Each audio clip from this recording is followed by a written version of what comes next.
I mean, I think it's important to, number one, have a plan of attack, because you have to try to like practice a tune and try to get, do specific things better on it, rather than I think it's easy to fall into the trap of just like taking the Jamie Aebersold recording and just playing it over and over and over and over and over and just playing.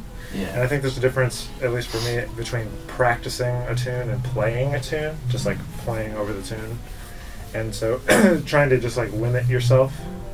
So some sorts of things like try to get rid of elements and try to just like focus on one thing at a time. So maybe only doing like a bass line, like you were talking about, like that's only quarter notes. But what happens if you just practice only doing half notes? Like, can you find interesting, pathways through the changes, just using half notes or just using whole notes, playing one note per chord or two notes per chord, and trying to find some interesting things that way. And then after that, trying to improvise just using maybe eighth notes and like just try to create, just lines with constant eighth notes, and then after that, kind of adding back in some of the rest of the, vocabulary that you would normally use. Just so trying to have like kind of a plan of attack. Cool. So, what draws you to?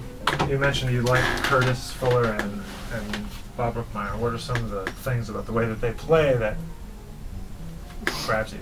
What about their playing though? Like, if you think, like, yeah, we can say, oh, they sound great and they play cool lines or whatever, but like, is there something about like their sound or about the way that they play, or something that you can think of that's distinctive about them? Oh, man. Well, the reason, because I think something that's really unique about those two players is the way that they articulate notes, and the way they have a variety of articulations and accent things, and the way that they accent things and articulate things like kind of sets them apart. Obviously, they sound different too, but like Brookmeyer is more, a little more smooth, a little bit, longer lines maybe. And Curtis has a lot of variety of articulation, and like, he plays with some short notes in there, and kind of a little bit more tongue-in-cheek, I guess, maybe. Yeah. So something I think you could think about when you're playing is actually thinking about the articulation in addition to the notes. To take it to the next level, we got to add in all the other elements of the music. Yeah. So specifically articulation and accents.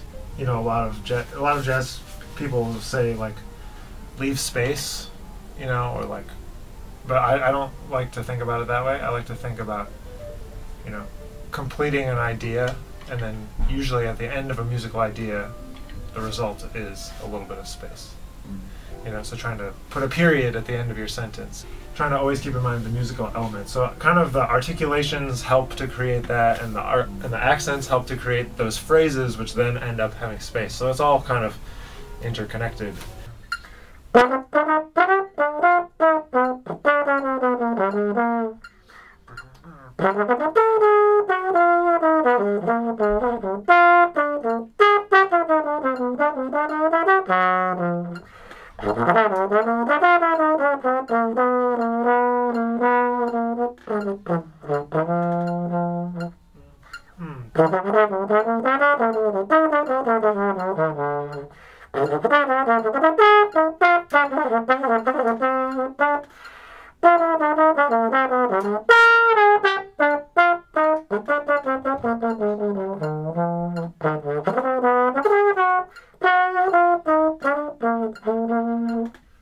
Space and accents, and just kind of go to the next kind of level. All right, so come over here. Play through these changes for me.